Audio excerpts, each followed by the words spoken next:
No vídeo de hoje, eu vou listar alguns motivos para não votar no PT. Então continue aqui e confira.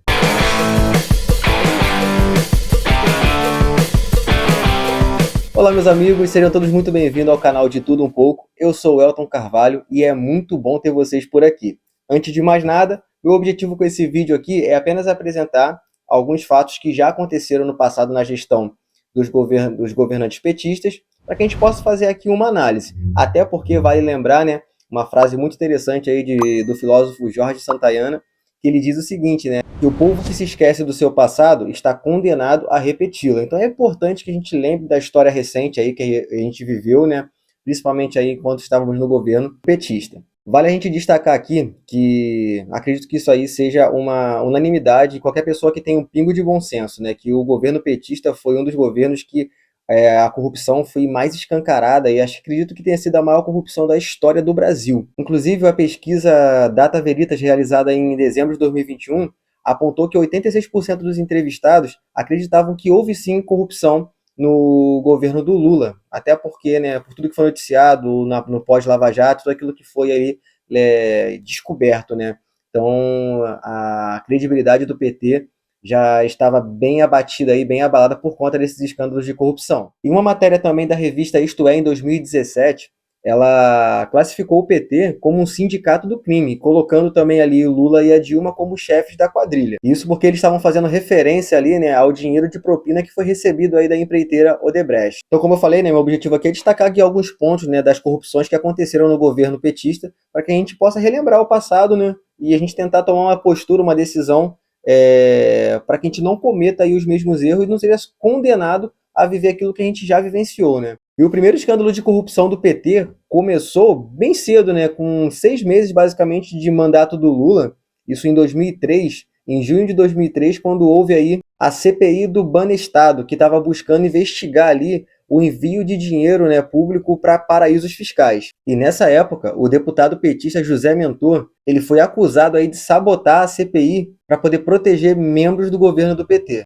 Houve também aí, né, o escândalo de desvio do dinheiro do transporte, né, na época pelo ministro petista Anderson Adalto. Esse fato também aconteceu em 2003, tinha envolvimento ali em relação ao esquema de corrupção junto ao DENIT, com desvios de 32,3 milhões de reais que eram para ser destinado para a construção de estradas, né? E agora a gente começa também a perceber, né, por que quando o governo Bolsonaro pegou aí, o governo tinha tantas obras inacabadas, né, e foram realizando agora com o ministro Tarcísio, foram conseguindo aí, né, finalizar obras que ficaram inacabadas na época do governo do PT. Obviamente, né, onde há corrupção, o trabalho de verdade não tem como ele andar, né, não tem como ele ser agilizado, porque o desvio é tão grande que a prioridade é a corrupção ao invés das obras. E naquela época, né, um relatório ali da CGU, né, a Controladoria Geral da União, ela listou ali pelo menos 66 irregularidades em 17 contratos, né, o que dava ali algo em torno de 5,1 bilhões de reais que seria ali desviado. E lembrando que esses dois escândalos que eu já comentei aqui foram aí com pelo menos um ano de governo do Lula, em 2003. Já em 2004,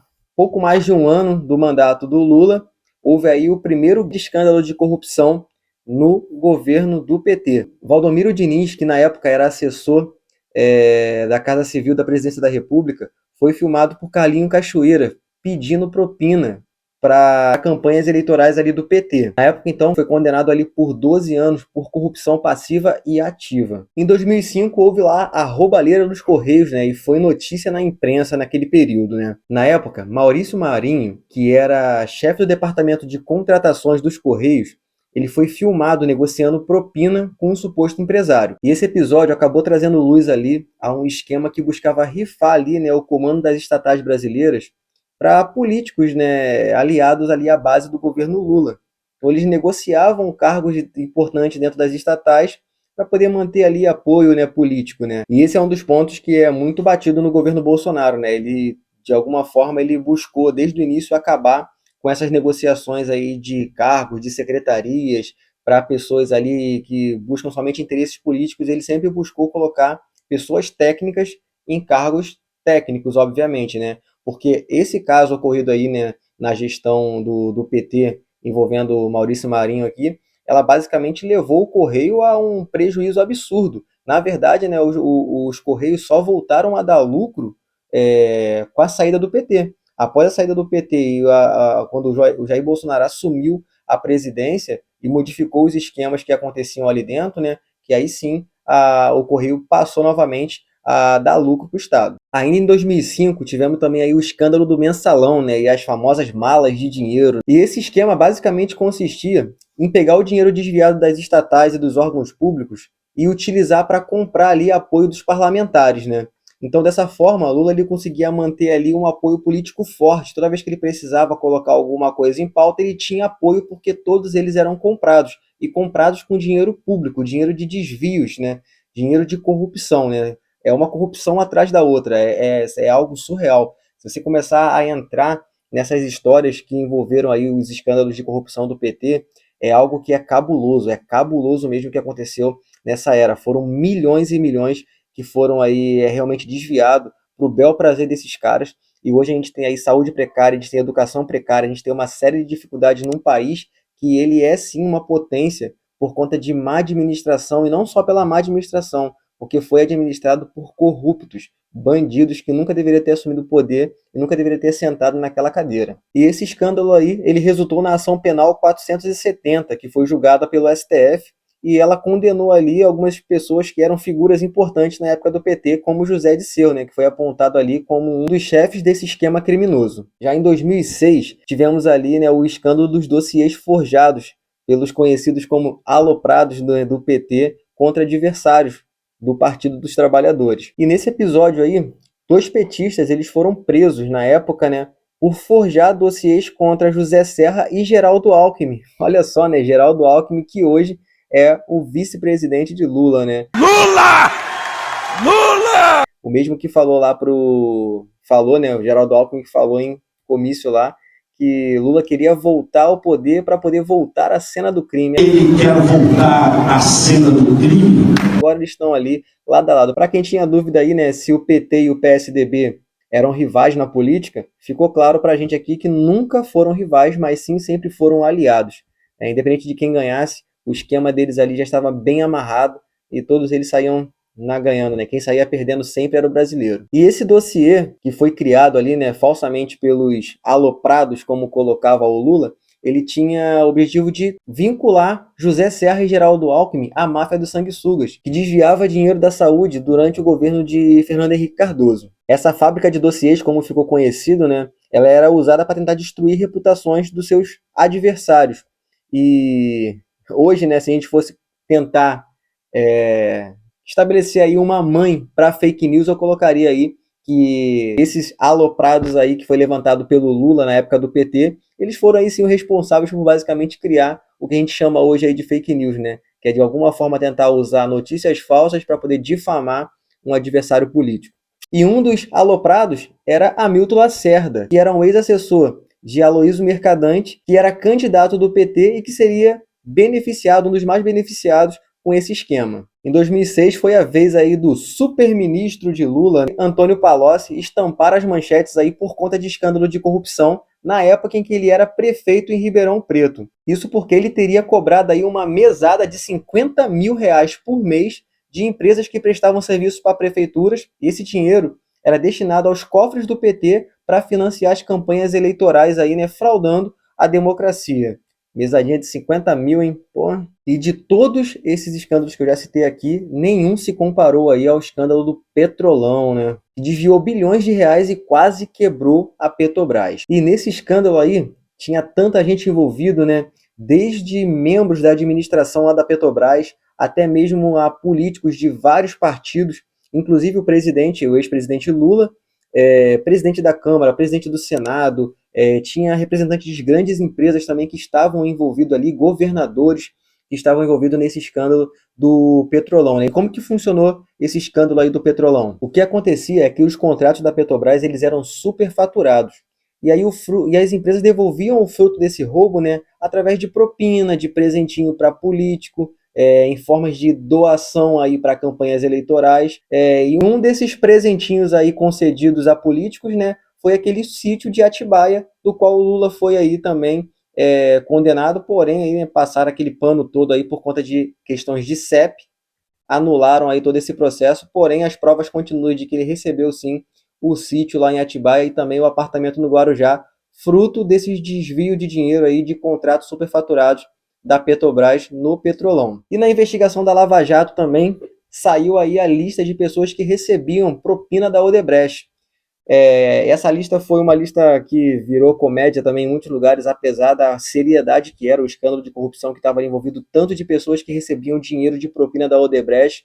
E eles não colocavam o nome das pessoas, né? Justamente para que funcionários da empresa da Odebrecht não soubesse para quem que estava indo aquele dinheiro. Então eles tratavam as pessoas por nomes, né? Eu vou deixar a lista aqui, vou deixar um site que tem a lista para vocês saberem quem é que estava envolvido e qual era o apelido que eles chamavam, né? Esses políticos que recebiam dinheiro de propina. Mas só para destacar aqui dois, temos o Lula, né, que era conhecido na lista lá como o amigo, tá? Amigo. E temos aí a amante. Quem era a amante?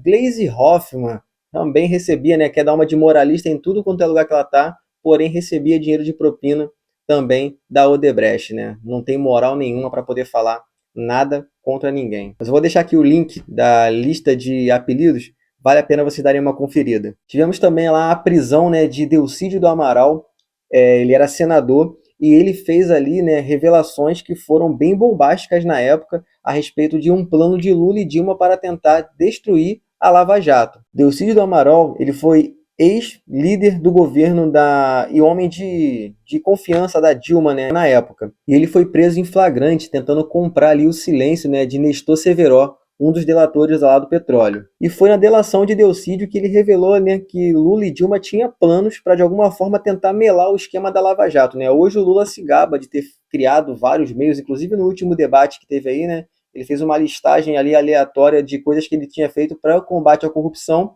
citou ali a Lava Jato, mas ele não fala que ele tentou melar a Lava Jato quando estava investigando também o processo dele. Isso ele não comenta, isso ele fala, deixa abafado porque é conivente para ele, né? E tivemos também aí, né, as pedaladas fiscais e os crimes de responsabilidades que derrubaram a presidente Dilma. E foi em 2005 que o TCU, o Tribunal de Contas da União, considerou ilegal as manobras contábeis que eram feitas no governo da Dilma. E por conta disso, deu-se início aí o processo de impeachment da presidente. E para quem não sabe, né, essas pedaladas, elas consistem basicamente, né, em atrasar o repasse das verbas públicas para os bancos e também para as autarquias. Essas autarquias são elas aí, né? A gente tem diversas autarquias no Brasil. São elas o INSS, a Anvisa, o Banco Central. E quando ela gerava esse atraso nos repasses das verbas, o que acontecia? Ela camuflava as contas federais. As pessoas conseguiam ali avaliar, tinha dinheiro ali nas contas federais, estava tudo ok. Só que tinha dinheiro porque estava rolando um atraso em relação aos repasses. Então isso aí basicamente consiste numa pedalada fiscal. Foi considerada pelo TCU como ilegal e imprópria aí para a atividade da presidente. E aí, por conta disso e de outros problemas que foi gerados também no governo da Dilma, né, a questão aí da péssima administração que ela fez durante o mandato dela, isso gerou aí a cassação do seu mandato em 2016. Então aqui foi um breve resumo, bem passando aqui por cima do que aconteceu, né, na história do PT enquanto eles estavam aí no poder do Brasil. E como eu falei no início desse vídeo, é importante que a gente se lembre desses fatos, porque essas pessoas querem voltar e pelas falas, né, pelos debates, pelo que a gente vê, assiste nas mídias, eles falando o que eles pretendem, plano de governo do PT, você vê uma série de coisas que são realmente críticas e problemáticas e merecem uma atenção nossa, porque os mais prejudicados, se um governo com essas ideias volta ao poder, é o próprio povo. Então a gente precisa estar bem atento a esse tipo de questão. E aqui eu estou citando, né, dando mais ênfase à questão dos escândalos de corrupção, porque o problema da corrupção no Brasil não é apenas o dinheiro que vai para o bolso de outras pessoas, mas é o que se deixa de fazer por conta desses desvios.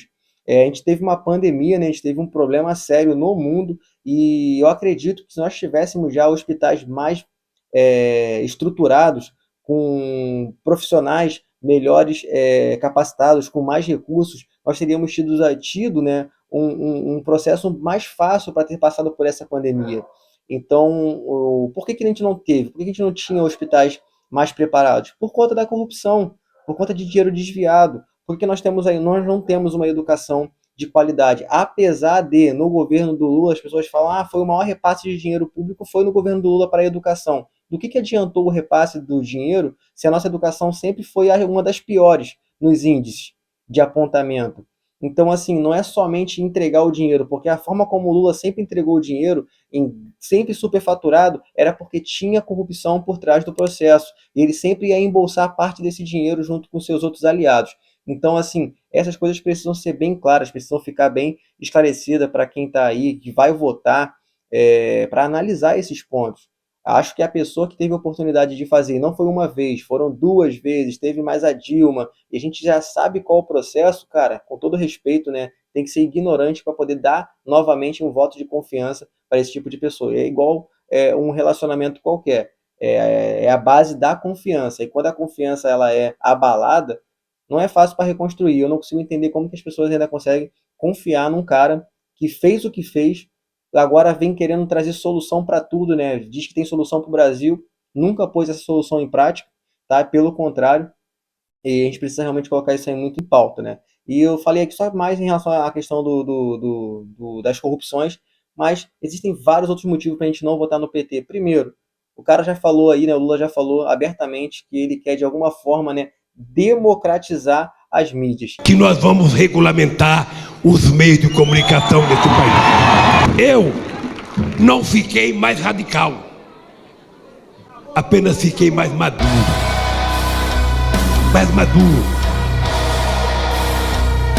Apenas fiquei mais maduro.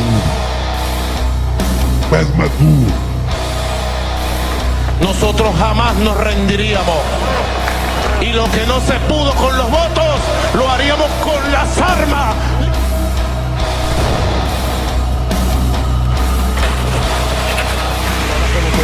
Por un video que te pase, Arturo. Prepárense para un tiempo de masacre y de muerte. Si fracasara la revolución bolivariana, prepárense. Potro Álvarez. Que se você for avaliar no plano, se você for avaliar qual é a ideia dele, ele de verdade não está a fim de democratizar nada, ele quer realmente censurar pessoas que pensam ao contrário dele.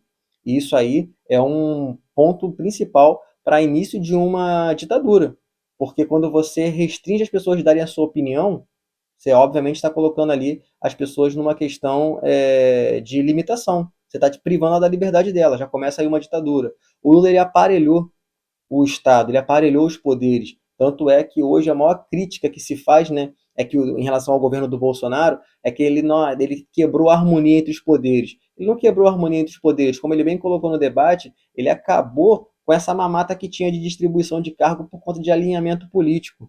Então ele botou pessoas técnicas em locais técnicos, em secretarias técnicas e ministérios técnicos. Ou seja, não tem mais cargo para poder favorecer A ou B. E isso aí acabou com a harmonia entre os poderes, né? A harmonia deles era a harmonia tinha como laço de união a corrupção, então isso aí realmente foi acabado. É um partido, né, e é um lado político que defende aborto, que defende legalização das drogas, que defende casamento homossexual, então assim, uma série de fatores que acaba com os valores judaicos cristãos que regem ainda a nossa sociedade. Não só o PT, mas como os governos de esquerda, eles sempre buscam distorcer e destruir essas questões que visam aí valores éticos, valores morais, tá? Os valores que regem de fato uma sociedade. E é isso que a gente precisa ficar sempre bem de olhos abertos para que a gente não caia numa cilada e venha aí repetir erros do passado e erros que outros países cometeram e estão pagando caro por conta disso. Pessoal, esse foi o vídeo de hoje, então eu espero que vocês tenham gostado desse resumão aí da era PT no governo. E eu espero que de verdade tenha contribuído para abrir os seus olhos, para que você possa fazer uma análise mais minuciosa a respeito desse caso, para que você pesquise também por conta própria tudo aquilo que eu falei aqui, coloque em xeque aquilo que eu falei e repense, né? Porque a sua decisão ela é importante para o país, ela é importante para a sociedade. E o que a gente quer é que o Brasil ele cresça, a gente quer que o Brasil ele prospere, a gente quer que o Brasil ande para frente e sempre mantendo, obviamente, os valores que regem aí a sociedade e que mantém a ordem, a decência que a gente tanto precisa. Pessoal, deixem nos comentários aqui o que vocês acharam desse vídeo, o que vocês acharam dessas ações do PT, esses escândalos que foram aí, que aconteceram no governo do PT. O que você acha de, depois de tudo isso que vocês ouviram aqui, saber que o Lula ainda tem direito a se candidatar, que foi feita toda essa manobra para que ele pudesse ali estar se candidatando novamente e concorrendo aí ao cargo máximo do país. Curta, se inscreva, compartilhe aí esse conteúdo para que esse conteúdo alcance cada vez mais pessoas Muito obrigado pela sua atenção até aqui, é sempre bom ter vocês por aqui. Fiquem todos com Deus e até os próximos vídeos.